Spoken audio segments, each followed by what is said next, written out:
How to withdraw crypto from 1xBet. First of all, open the 1xBet app and log into your account. Tap on the menu icon and go to Settings section.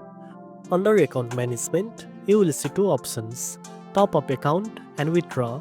Tap on Withdraw to begin the process. From the list, look for the cryptocurrency option you want to use. 1xBet supports various coins like Bitcoin, Ethereum, and others. Choose your preferred crypto and tap on it. Now, enter the amount you want to withdraw.